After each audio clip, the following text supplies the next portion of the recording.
संपृक्तो वागर्ध प्रतिपत्तये जगदपितरो वंदे पार्वती परमेश्वरौ भगवत्स्वरूपమైనటువంటి భక్త మహాశైలందరికీ కూడా పరమేశ్వరుడి యొక్క అనుగ్రహం కలగాలని చెప్పేసి మొన్న 16 సోమవారాల వ్రతం కోసము చిన్న వీడియో పెట్టడం జరిగింది.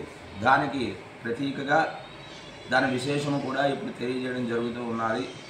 శ్రావణ మాసం నుంచి కార్తీక మాసం వరకు కూడా 16 సోమవారాల వ్రతము చాలా విశేషం. ఈ 4 మాసాలే కాదు, ఎప్పుడైనా ప్రారంభం చేయొచ్చు. కానీ ఈ 16 సోమవారాల వ్రతము మామూలుగా భక్తులు ఎవరైనా చేసుకుందామని అనుకుంటే సాయంకాలం వరకు కూడా నక్త వ్రతం చేసి సాయంకాలము పార్థివ లింగం అంటే పుట్టమణితో లింగాన్ని తయారు చేసుకుని దానికి పంచామృతములతో అభిషేకం చేసుకుని బిల్వపత్రితో అర్చన చేసినట్లయితే చాలా విశేషమైనటువంటి శుభ ఫలితాలు కలుగుతాయి. ప్రతి ఒక్కరూ ఆ విధంగా చేయాలంటే చాలా కష్టదాయకము. కాబట్టి అవకాశం ఉన్న వాళ్ళు సోమవారం సాయంకాలం శివాలయం దగ్గరికి వెళ్ళి శివునికి ప్రదక్షిణ చేసి అక్కడ ఓం నమ శివాయ 108 సార్లు ప్రార్థన ఆ యొక్క జపాన్ని ఆచరించి భగవంతునికి అక్కడ నీరాజన మంత్ర పుష్పాలతో అభిషేక కార్యక్రమాలు ఎవరైనా జరిపించుకున్నా అది విశేషమైనటువంటి శుభ ఫలాన్ని మనకు అందిస్తుందన్నమాట.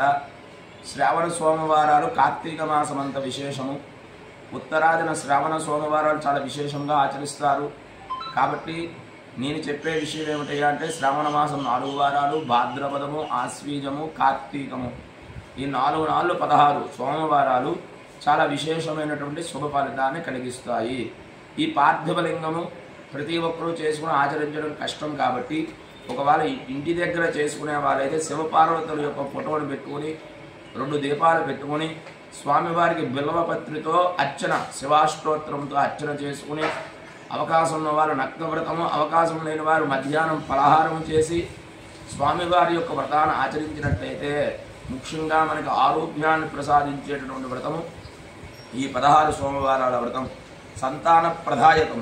కాబట్టి ప్రతి ఒక్కరూ కూడా ఈ విషయాన్ని గుర్తెరిగి ప్రతి ఒక్కరూ ఈ యొక్క వ్రతాన్ని ఆచరిస్తారని చెప్పి మీ అందరికీ కూడా తెలియజేస్తూ ఉన్నాము. అందులో భాగంగా మన దేవాలయం హరిహర క్షేత్రము, మాంగళ్య గౌరీ సమేత చంద్రమౌళేశ్వర పంచాయతన క్షేత్రము, కొండపేట, నెల్లిమండల మండలము, విజయనగరం జిల్లాలో రేపు సోమవారం నుంచి కూడా 16 సోమవారాలు సాయంకాల సమయంలో ప్రదోషకాలంలో ఈశ్వరునకు అభిషేకం చేయడం జరుగుతుంది.